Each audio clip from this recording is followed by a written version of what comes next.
Um texto que eu quero ler aqui para os irmãos está em Isaías, capítulo 30. Você pode abrir a sua Bíblia aí? Isaías, capítulo 30. Só para uma reflexão. Isaías, capítulo 30.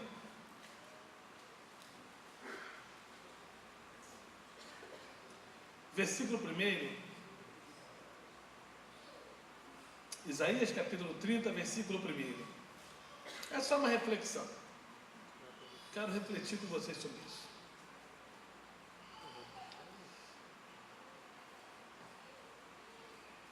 Você que já achou, diga aleluia. Aleluia. Os que ainda procuram, peça que eu aguardo. Já acharam todos? Então, ok. Capítulo 30, versículo 1 diz assim: Ai dos filhos rebeldes, diz o Senhor, que tomaram conselho, mas não de mim, e que se cobriram com uma cobertura, mas não do meu espírito, para acrescentarem pecado a pecado. Ai dos filhos rebeldes, diz o Senhor, que tomaram conselho, mas não de mim, e que se cobriram com uma cobertura, mas não do meu espírito, para acrescentarem pecado a pecado. Olhe para cá, eu quero chamar a atenção de vocês sobre esse texto aqui, que é o capítulo 30 do livro do profeta maior messiânico Isaías. Há uma reflexão muito profunda nesse texto, porque quando você analisa o contexto, você percebe que Judá estava tão distanciada de Deus, que ao ser ameaçada pelos assírios,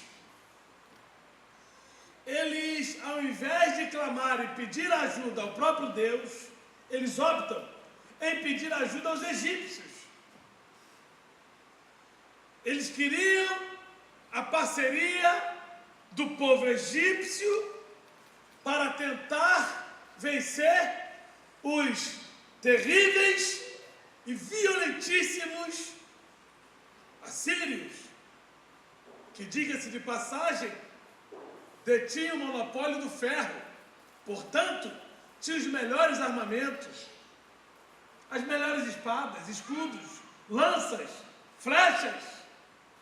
Os assírios, eles eram muito, ao longo da Bíblia, você percebe que eles sempre foram reconhecidos e destacados pela sua forma cruel de tratar os seus adversários e os destruíam sempre ao fio da espada. Judá agora vivia um momento crucial na sua história. Por quê? Porque efetivamente receberam a ameaça de uma nação muito poderosa belicamente, que tinha condições naturais de vencê-los. Entretanto, registre-se que esse povo aqui já tinha visto Deus fazer tantas coisas maravilhosas, já tinha visto Deus massacrar os egípcios, quando o faraó foi morto com seus cavalos e cavaleiros no Mar Vermelho. Eles sabiam exatamente porque as histórias eram contadas de pai para filho, e eles sabiam quem foi Davi. Qual foi a guerra que Davi perdeu? Davi venceu todas as guerras, humilhando todos os adversários, inclusive os assírios.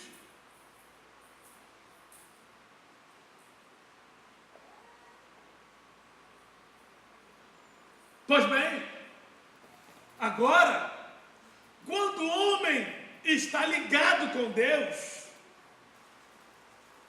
está preso à vontade de Deus, quando o problema se levanta contra ele, ele sabe a quem clamar, ele sabe como clamar, porque o homem carnal, diante do problema, olha para o lado, olha para trás, mas o homem espiritual, ele sabe que o salmista nos ensina: elevo meus olhos para o monte, de onde me virá o meu socorro. O meu socorro sempre virá do Senhor. Quando tudo parecer perdido, se cumpre em nossas vidas o Salmo de número 46. Vocês lembram? Deus é o nosso refúgio e fortaleza. Socorro bem presente. Quando foi que você viu na história Deus chegar atrasado? Quando foi que você viu na história Deus chegar quando tudo já está destruído? Quando Jesus chegou atrasado num momento, no advento, foi para manifestar a glória de Deus. Sim ou não? Lembra de Lázaro? Lázaro já está morto. Se o Senhor chegasse antes. Jesus sabia que Lázaro tinha que morrer para que nele fosse manifestado ou manifesto a glória de Deus. Pois bem, Deus não chega atrasado.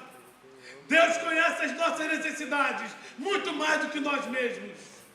Agora, quando o homem está afastado de Deus, ele quer andar segundo os seus próprios pensamentos, segundo a sua própria capacidade. Aí existem aqueles antagônicos que inadvertidamente dizem: maldito é o homem que confia no outro homem, imaginando que a Bíblia está dizendo que eu não devo confiar no meu próximo. É um erro grave. Maldito é o homem, segundo o texto no original, que confia na força do seu braço. Maldito é o homem que acha que ele pode, que ele tem, assim como fez Davi, depois de vencer todas as guerras. 1 Crônicas, capítulo 21, quando ele comete aquela insensatez de fazer o recenseamento do povo, chamar Joabe e fala: faz a contagem dos homens. Como ele estivesse dizendo: eu sou o cara, todas as nações me temem, todo mundo teme a nossa nação. Só que o mesmo Davi esqueceu que ele, em um dos seus cânticos, ele diz: muitos confiam em carro, outros em cavalos, mas nós faremos menção do nome do Senhor. Esse próprio Davi, em seus cânticos, ele diz: com o Senhor saltarei muralhas, desbaratarei exércitos, pois contigo sempre serei mais que vencedor. Agora, eles colocam numa posição de achar que ele era alguma coisa. Horas, a situação foi tão grave, a loucura que ele falou foi tão grande, que ele falou: loucamente pequei contra Deus, loucamente pequei contra os céus. E diz a Bíblia que Deus olhou para ele e falou: tá bom, Davi, eu quero que você escolha aí, porque cada pecado nosso haverá sim uma consequência. O perdão de Deus é imediato, mas a consequência pelo mal que praticamos, isso é inevitável, pela própria justiça divina. E Deus chegou para Davi e falou: Davi, escolhe aí, o que você quer? Você quer 3 anos e meio de fome? Você quer cair na mão dos seus inimigos? O que você quer, Davi? Ou você quer cair nas minhas mãos? Davi, íntimo de Deus, o homem segundo o coração de Deus, não era bobo nem nada, ele foi por anulação. Os homens são impiedosos. 3 anos e meio de fome, o povo vai sofrer por minha causa. Então eu prefiro cair na mão do Deus vivo, porque mesmo na sua mão, mesmo na sua ira, ainda haverá misericórdia. Glória a Deus. Querido, querida, quando você está envolvido com Deus e o problema se apresentar diante de você, você sabe a quem clamar, como clamar, sabendo que Ele mesmo mandou que você o clame, ou não. Jeremias 33:3: clama a mim e responder-te-ei, e anunciar-te-ei coisas grandes e firmes que não sabe. Ele está dizendo, não interessa o teu problema, pode clamar, porque eu posso resolver o teu problema. Ele está dizendo para você, para nós nessa noite, clame. Foi justamente o que Judá não quis fazer. Judá preferiu. Quer ver? Olha o versículo 10. Olha o versículo 10 desse mesmo capítulo 30. Olha o que Judá diz. Olha o que eles dizem. Porque dizem aos videntes, não vejais. E aos profetas, não profetizei para nós o que é reto. Dizei para nós coisas aprazíveis. E tende para nós enganadoras lisonjas. Ou seja, eu quero ser enganado. Eu quero só ver aquilo que sirva para levantar o meu ego. Eu quero ver aquilo que apenas massageie o meu ego. Eu não quero ouvir o que é reto. Eu não quero ouvir o que é santo. Eu não quero ouvir o que é justo. Quando o homem está andando nos seus próprios deleites, qualquer palavra que sai do altar, ele já imagina que é para uma perseguição para com ele.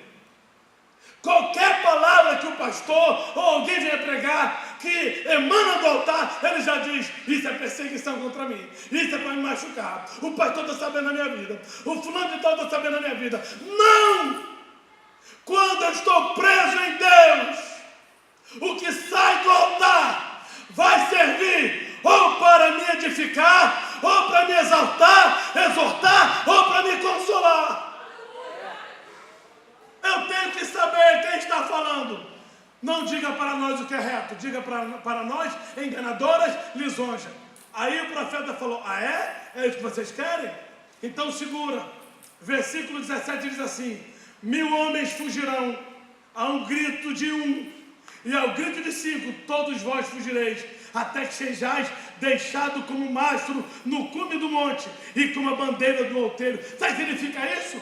Sabe o que significa isso? Até que vocês sejam envergonhados na frente dos seus inimigos. No grito de 1, 1000 homens fugirão. No grito de 5, todos vós fugireis. Meu Deus, olha a situação complexa. Vocês estão indo buscar ajuda no braço caído chamado Egito? Sabendo que eu fiz tanto milagre em vosso favor? Meus queridos irmãos, nesta noite eu vos trago uma palavra do Deus vivo para o seu coração. Estamos no mês de fevereiro e certamente algumas agruras eu e você podemos estar passando. Agora Deus está dizendo para nós nessa noite, você sabe a quem pedir, como pedir, e sabe que os meus ouvidos e os meus olhos estão te contemplando. Os meus ouvidos estão atentos ao seu clamor. Então, se você nessa noite tem relacionamento comigo, se a tua intimidade está acesa comigo, pode clamar, porque o milagre já está vindo na tua direção. Pode dizer isso, pastor? Posso dizer isso sim. Porque no domingo à noite aqui, no domingo à noite, tomado fui pelo Espírito e comecei a falar, porque tivemos a Santa Ceia, depois de uma reunião quase até 6 horas, eu estava hiper cansado. Eu falei, olha, um dos pastores vai pregar aí hoje. Subi no altar, de repente veio no meu coração esta frase, que Deus é esse nosso? Que Deus é esse? Que Deus é esse? E aí houve uma manifestação na igreja, uma glória derramada. Deus falou de forma poderosa e de repente veio, nessa noite um sopro de milagre. Nessa noite um sopro de milagre. Aproveite isso. E eu disse ainda, eu não quero carro, eu não quero casa, eu não quero bens, eu não quero dinheiro, eu não quero nada. Quero tão somente, aproveite meu querido, porque hoje é noite que o milagre está pronto para lhe atender. Quero tão somente que Deus vá visitar meu filho, aquele que estava lá no CTI. E para a glória de Deus, na segunda-feira, para a glória de Deus, na segunda-feira, o médico, quando conversou com Kézia, falou com ela, inexplicavelmente, as enzimas dele se reequilibraram. Estou dando alta a ele agora do CTI para o quarto. E hoje ele já está em casa para a glória do nome do Senhor. Eu tenho que glorificar.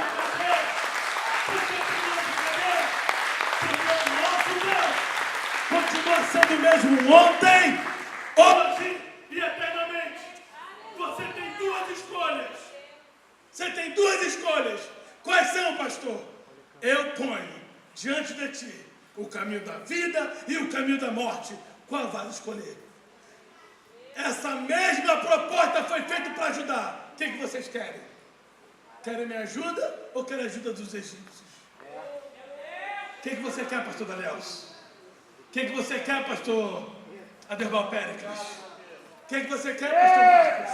O que você quer, pastor Luiz? O que você quer, pastor Carlos Franco? O que você quer, pastor William? O que você quer, pastor Carlos Santana? O que você quer, pastor Sérgio? O que você quer, pastor Zé Luiz? O que você quer, evangelista Cláudio Tojado? Se você quiser confiar na foto do seu braço ou na foto do teu amigo, vá nisso. Mas se você quiser confiar naquele que nunca perdeu uma batalha, naquele que é o alfa, naquele que é o ômega, naquele que diz, pode contar comigo, porque a vitória já está garantida. Bendito seja o nome do Senhor. Aleluia! Ai dos filhos rebeldes que ouviram o conselho, mas não de mim. Esse negócio do conselho é muito sério, hein? Cuidado com quem você está se aconselhando. Que é isso, pastor? O que a Bíblia diz no Salmo de número 1?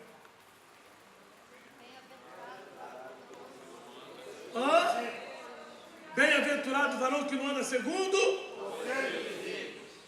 conselho dos ímpios. Vai falar, meu amigo, assim mesmo. Vai.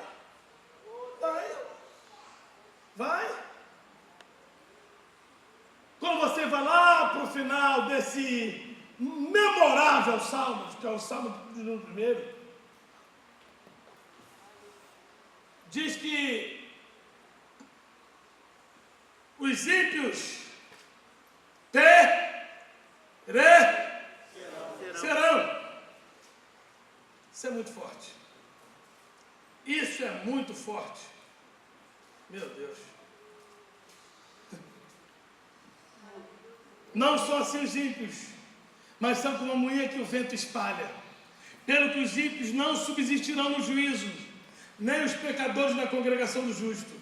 Porque o Senhor conhece o caminho do justo, mas o caminho do ímpio, esse perecerá. Olha o que o salmista está dizendo. Bem-aventurado o varão que não anda segundo o conselho dos ímpios. Como é que está a tua sensibilidade? Como é que está a tua sensibilidade diante de Deus? A quem você tem ouvido? Porque a Bíblia nos ensina que a boca fala aquilo que o coração está cheio. O coração do homem é perverso. Jeremias 17:9. O coração do homem é perverso. O coração do homem é mau. Quem o conhecerá? Não é você próprio que conhece o teu coração. O nosso coração, ele precisa estar pautado no Salmo de número 45.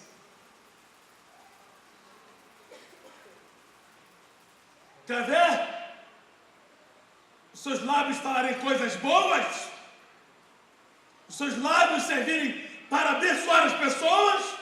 O teu coração tem que estar lá no Salmo 45. Sabe o que se diz? Sabe o que diz?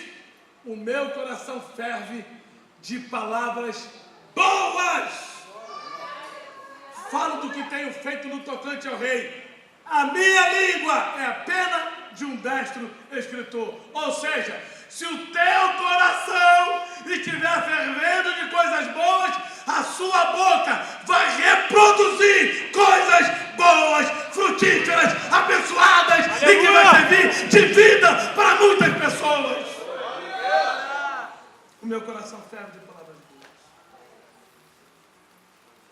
Ai daqueles que ouviram o conselho, mas não de mim, diz o Senhor.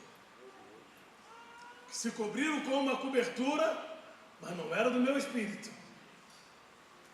diz o Senhor, somando pecado a pecado. Eu quero ter uma vida de santidade. Eu sirvo um Deus que não negocia com essa prática da santidade. Ele diz de forma bem objetiva: seja santo, porque eu, o seu Senhor, sou santo.